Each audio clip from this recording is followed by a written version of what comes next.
Sir నమస్కారం sir. నమస్తే అండి. సార్ 'శేఖర్ కమ్లా' గారి డైరెక్షన్‌లో ధనుష్ గారు హీరోగా ఈ నెల 20న 'కుబేరా' అనే సినిమా రాబోతుంది సార్. అందుకు సంబంధించి నిన్న ట్రైలర్ కూడా రిలీజ్ చేయడం జరిగింది.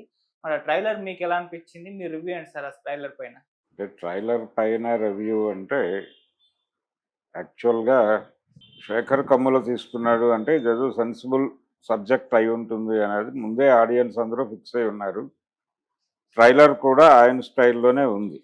ఏం చెప్పబోతున్నాడు సినిమాలో అనేది 'కుబేరా' అనే టైటిల్ పెట్టినప్పుడే రకరకాల ఆలోచనలు ఇది ఇది ఫైనాన్షియల్ క్రైమ్స్ ఆ ఏరియాలో కథ జరగబోతోంది అనేది అర్థమైపోయింది ప్రపంచానికి. ఓకే.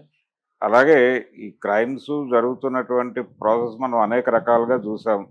స్టాక్ ఎక్స్చేంజ్ మోసాల దగ్గర నుంచి మొదలు పెడితే ఫైనాన్షియల్ ఇన్స్టిట్యూషన్స్‌లో జరిగే రకరకాల స్కామ్‌లు ఇవన్నీ చూస్తూ వస్తోంది ప్రపంచం. అలాగే ఒక బిగ్ స్కేల్ అంటే ప్రభుత్వాలే నేరుగా నిర్వహిస్తున్నటువంటి దారుణాలు కూడా కొన్ని ఆర్థిక పరమైనటువంటి అంటే ప్రజల మీద భారం మోపే పద్ధతిలో కొన్ని ఫైనాన్షియల్ క్రైమ్స్ జరిగిపోతున్నాయి.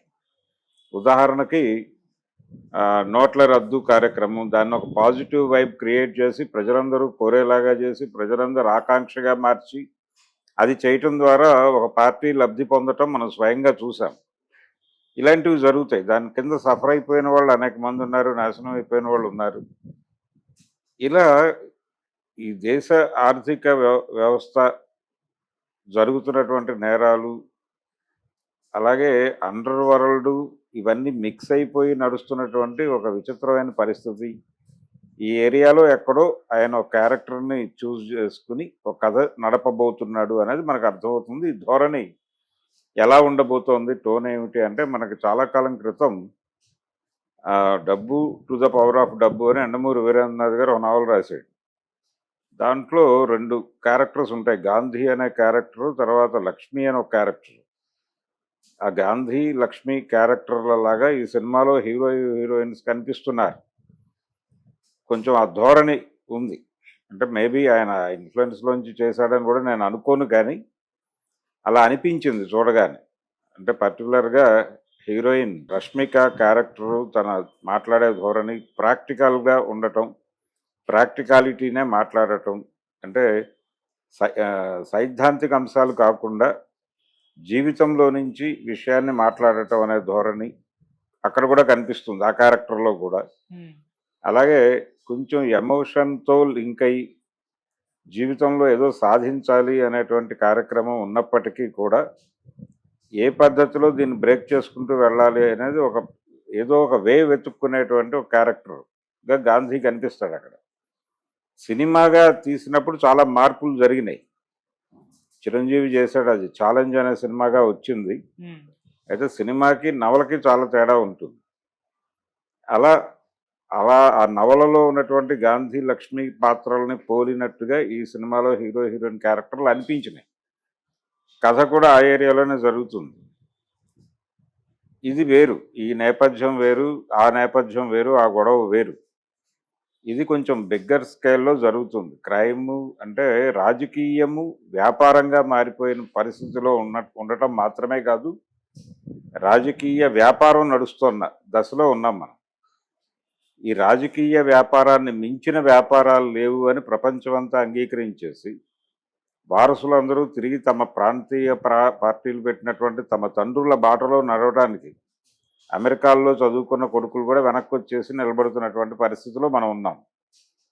ఇది ఈ వాతావరణంలో భారతదేశంలో ప్యారలల్గా జరుగుతున్న డబ్బు వెనక జరుగుతున్నటువంటి కథ ఏంటి అనేది ప్రధానంగా చెప్పదలుచుకున్నాడు. ఆ ఏరియాలో ఏదో ఒక పాయింట్ని ఆయన ఎక్స్ప్లోర్ చేయబోతున్నాడు, దాంతో బద్దలు కొట్టబోతున్నాడు. అదేమిటి అనే దాని మీద ఆధారపడి ఉంది సినిమా భవిష్యత్తు.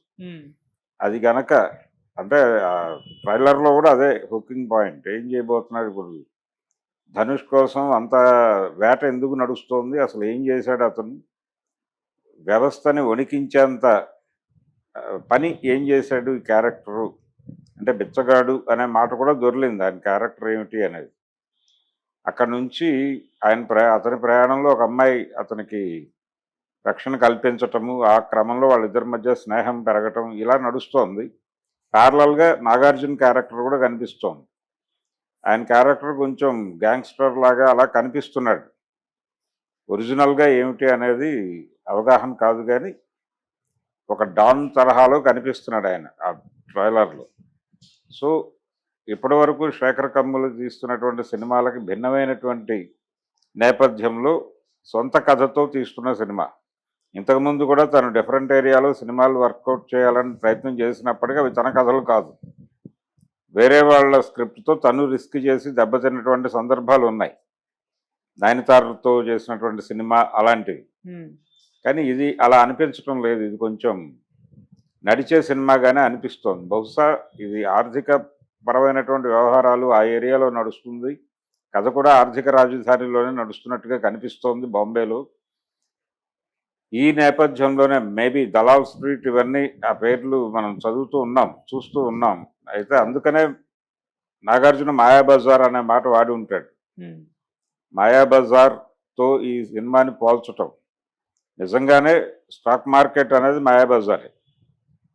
ఆ మాయాబజార్లో జరిగేటువంటి మాయలు, వింతలు, విశేషాలు వాటిని గురించే ఈ సినిమా మాట్లాడబోతోంది కాబట్టి ఒక హింట్ ఇచ్చాడు ఆయన. హింట్ ఇస్తూ ఈ కథను తయారు చేసిన వాడు శేఖర్ కమ్ముల కాబట్టి శేఖర్ కమ్ములే ఈ సినిమాలో హీరో, మిగిలిన వాళ్ళందరూ క్యారెక్టర్లే, ధనుష్ లేకపోతే దేనో హీరోలం కాదు అనేసి ఈ కంపారిజన్ ఈ రేంజ్లో బయటకు వెళ్లకుండా ఉండడం కోసం కేవీ రెడ్డి గారిని అడ్డం పెట్టాడు. కేవీ రెడ్డి గారు రియల్ హీరో ఆ సినిమాలో అని కంపేర్ చేస్తూ మాట్లాడటం వెనకాల ఇమ్మీడియట్గా దృష్టి అటువైపు వెళ్లకుండా చేయటానికి. ఓకే, అది ఈ సినిమాకి సంబంధించి ఇది ఫైనాన్షియల్ ఏరియాలో నడిచేటువంటి కథ. ఆర్థికము అలాగే జీవితంలో నైతికత ఇవన్నీ సంక్షోభాల్లోకి వెళుతూ ఉంటాయి. చాలా సందర్భాల్లో ఆర్థిక సంక్షోభం వచ్చినప్పుడు నైతికతను నిలబెట్టుకోవటం అనేది ఒక సంక్షోభంగా మారిపోతుంది ప్రతి వ్యక్తికి. దాన్ని ఎలా దానికి సంబంధించి కూడా ఒక సీన్ ఉంది ఈ ట్రైలర్లో. ఇలాంటి అనేక అంశాలు ఆయన కొంచెం సీరియస్గా డిస్కస్ చేయబోతున్నాడు అనేది అయితే అర్థమైంది.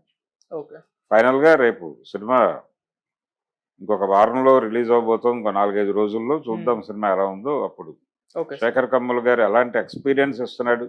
ఇప్పుడు సినిమా అనేది మంచి కథ చెప్పడంతో అయిపోవట్లేదు దాని బాధ్యత. ఆడియన్స్కి థియేటర్కల్ ఎక్స్పీరియన్స్ ఇవ్వడం కూడా బాధ్యతగా మారుతోంది.